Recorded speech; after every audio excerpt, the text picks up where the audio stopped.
Do you eat dinner after 6 p.m.? If you do, and you have high blood pressure, you need to hear what I'm about to say right now. Because what happens inside your body between your dinner plate and 3 in the morning is something most doctors have never explained to their patients. And for millions of seniors over 60, this gap in knowledge is quietly causing dangerous blood pressure spikes in the middle of the night, while they sleep, while they feel nothing, while they have no idea. I want to tell you about a patient named James. James was 67 years old. He was careful about his health. He took his blood pressure medication every day. He exercised 3 times a week. He avoided red meat. He limited his alcohol. He was doing everything his doctor told him to do. And every single morning, he woke up with a headache. Not a terrible headache, just a dull pressure behind his eyes, a heaviness in his head, a feeling like his brain had not rested properly during the night. He mentioned it at appointments. Every time, his doctor checked his daytime blood pressure. It was fine. 128/82, controlled, normal. So nothing changed. For 2 years, James woke up every morning with that headache. And every morning he assumed it was just aging, just stress, just part of life after 60. Then I ordered a 24-hour ambulatory blood pressure monitor for him.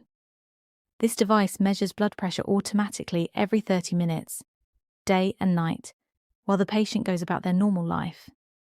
When the results came back, I called James immediately. His daytime readings were perfect. 126/80, controlled. His nighttime readings, between midnight and 5 a.m., were dangerously high. 168/96, spiking. Every single night. Then I asked him one specific question.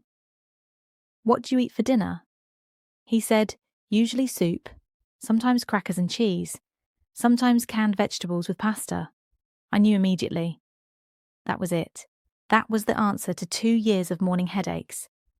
Every evening, James was eating a dinner loaded with hidden sodium, canned soup, processed crackers, packaged pasta sauces, foods he considered completely harmless, foods that looked healthy on the outside. And every night, that sodium was triggering a silent blood pressure emergency inside his arteries while he slept. I'm going to explain exactly how this works. I'm going to tell you exactly which dinner foods are causing this in millions of seniors right now. And I am going to give you a specific dinner replacement protocol that my patients use to stop this from happening.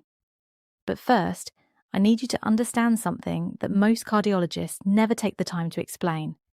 And if you stay until the very end of this video, I'm going to give you a list of 5 specific dinner swaps that can begin lowering your nighttime blood pressure within the first week. Not the first month, the first week. So stay with me. Here is what is actually happening inside your body when you eat a high-sodium dinner. When you consume sodium, your kidneys are responsible for removing that excess sodium from your blood. They filter it out and send it out through urine. But here is the critical part that most people do not know. Your kidneys have a rhythm. They work harder during the day when you're active and upright. At night, when you lie down, kidney filtration changes. The kidneys begin processing the sodium load from your dinner. When that sodium load is too high, the kidneys cannot remove it fast enough during normal nighttime function. So your body does something automatic, something it has no choice but to do. It raises your blood pressure. It uses the increased pressure to force the kidneys to filter faster, to push that excess sodium out. This process is your body trying to protect itself. But the method it uses, raising blood pressure at 2, 3, 4 in the morning, is extremely dangerous for seniors over 60. Because at those nighttime hours, your blood vessels are supposed to be resting, your heart rate is supposed to be low, your arteries are supposed to be recovering from the pressure of the day. Instead, they are being hit with a blood pressure surge that can reach 160, 170, even 180 in some patients, while the patient sleeps, while they feel nothing. And the research is very clear on what repeated nighttime blood pressure spikes do over time. They accelerate arterial stiffening. They damage the inner lining of blood vessels. They increase the risk of stroke. particularly the type that happens suddenly during the night or in the early morning hours. This is why James was waking up with headaches every morning, not because of stress, not because of aging, because his arteries had been under siege every single night. Write this down, this is critical. Your dinner sodium intake is directly connected to your nighttime blood pressure. And your nighttime blood pressure is a stronger predictor of stroke and cardiovascular events than your daytime readings. Not equal, stronger. Now let me talk about the specific foods that are causing this problem. And I need to warn you, because several of these foods are ones that most seniors consider completely healthy. The first one is canned soup. Canned soup is one of the most sodium-dense foods in the American diet. Most canned soups contain between 800 and 1200 milligrams of sodium per serving, and most cans contain 2 servings. That means 1 can of soup for dinner can deliver 1600 to 2400 milligrams of sodium in a single meal. The American Heart Association recommends no more than 1500 milligrams of sodium for the entire day for seniors with high blood pressure. 1 can of soup for dinner delivers more than a full day's sodium limit in one meal, right before bed. I cannot tell you how many of my patients eat canned soup for dinner because it is easy, because it is warm, because it feels like a light, healthy option. It is not a light option for your nighttime blood pressure. Write this down. Check every can of soup in your kitchen right now. If the sodium content per serving is above 400 milligrams, that soup is contributing to your nighttime blood pressure problem. The second food is bread and crackers eaten at dinner. This one surprises people every time. A single slice of standard white or wheat bread contains approximately 130 to 190 milligrams of sodium. 2 slices for dinner, 300 to 380 milligrams. Add a handful of crackers, another 200 to 400 milligrams, depending on the brand. Before you have even added anything else to your dinner, you may have already consumed 600 to 800 milligrams of sodium just from the bread and crackers. Most seniors eat bread with dinner without giving it a second thought, and most seniors have no idea that bread is one of the top sources of sodium in the American diet. This is not about dramatic foods. This is about the quiet, everyday habits that add up every single night. The third food is bottled and jarred sauces. Pasta sauce, barbecue sauce, soy sauce, teriyaki sauce, salad dressing. These sauces can contain between 400 and 900 milligrams of sodium per serving, and most people use multiple servings without measuring.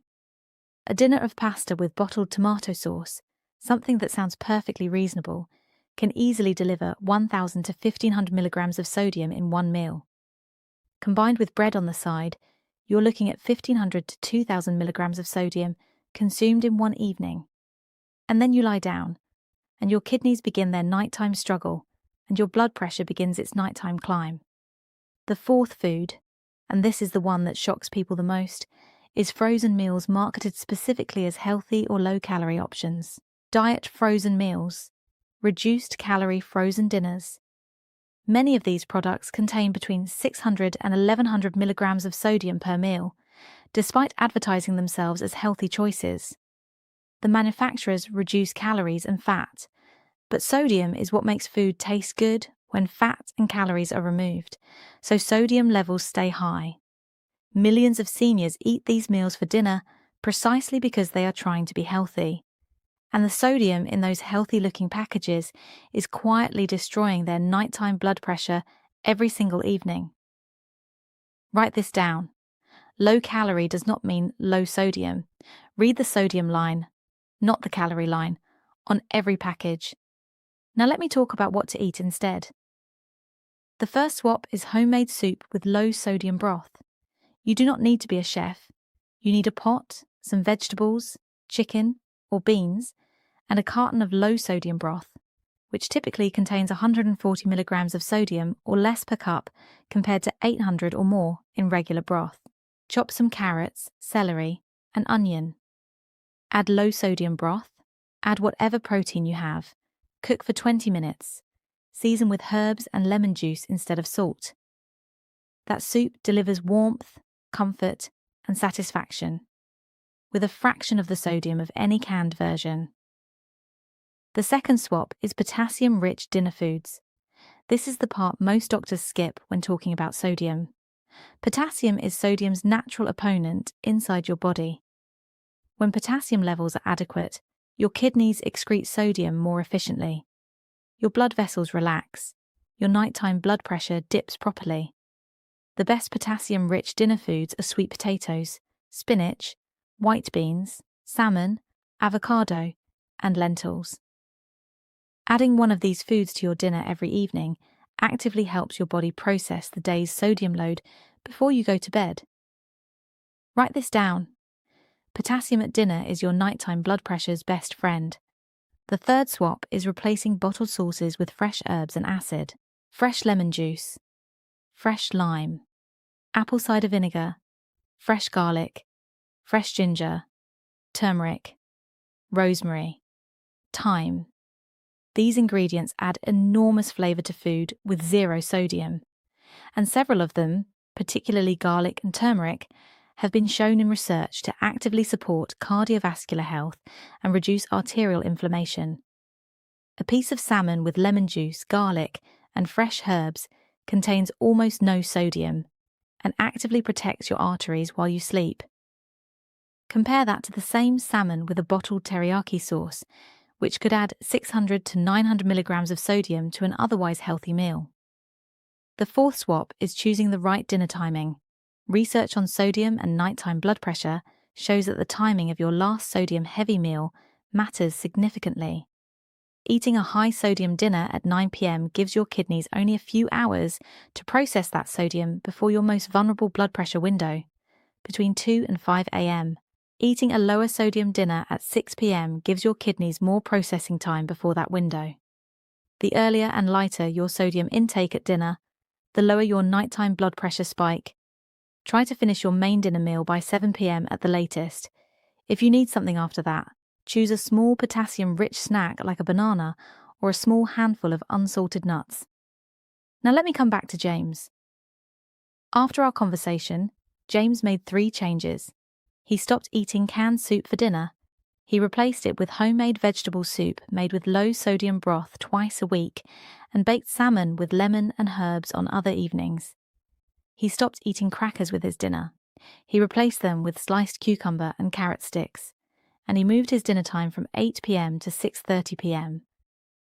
3 weeks later, I repeated his 24-hour ambulatory monitor. His nighttime readings had dropped from 168/96 to 128/78, 40-point systolic, from dinner changes alone.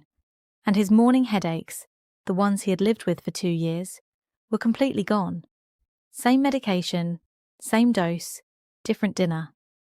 For the next 7 evenings, write down everything you eat for dinner. Be specific.